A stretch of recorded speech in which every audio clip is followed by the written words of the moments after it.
If you want a clear picture of who's doing what in your Jira projects, today's tutorial is for you. By the end of this video, you'll know 3 reliable ways to view user activity in Jira, from zooming in on a single issue to tracking project-wide updates efficiently.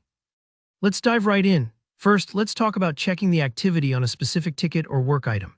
Sometimes you just need to know exactly what's been happening with a certain issue, maybe a bug that's been bouncing between team members or a story that keeps changing scope. Here, what you do, start by opening the Jira issue you want to investigate.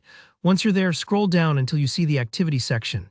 Now, this is where Jira keeps a lot of helpful information, but what you're after is the History tab. Go ahead and click on it. Give your browser a moment if things take a second to load, especially if your team is very active.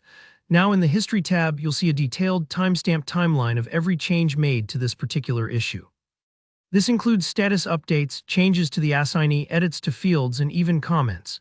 It's a bit like looking at the receipt for everything that's been done, whether it's big moves like closing the issue or small tweaks like updating the due date. This is incredibly useful if you ever need to answer questions like, who moved this task back to in progress? Or when was this bug reassigned? It also helps build accountability and can be a lifesaver during sprint reviews or if you're auditing any changes. Sometimes, though, you need to see the bigger picture. Maybe you want to keep an eye on all recent activity in your project, not just one ticket. That's where Jira dashboards come in handy. On your chosen dashboard, you can add something called the Activity Stream gadget. This is like setting up a live newsfeed for your Jira work.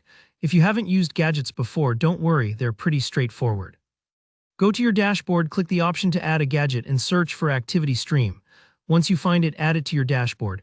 But here's an important tip. You can customize what appears by configuring filters in the gadget settings. For instance, you can focus only on activity from a specific project, limit it to a particular issue type like bugs or tasks, or my favorite, filter by user. Maybe you just want to track updates from your own team, or see what you yourself have been working on. This customization allows you to avoid getting lost in all the Jira noise, so you're only seeing updates that really matter to you.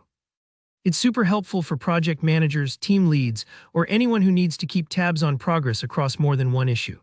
Both of these options are built right into Jira, so you don't need to worry about separate installations or extra costs.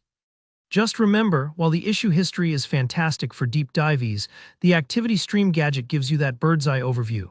Depending on your workflow, you might find yourself using both. Give these methods a try and see which one fits your day-to-day work best. If you found this tutorial helpful, please hit the like button, and if you have any questions about tracking activity in Jira, just drop them in the comments. I always do my best to help. And don't forget to subscribe for more clear, practical guides that make your work life easier. Thanks for watching.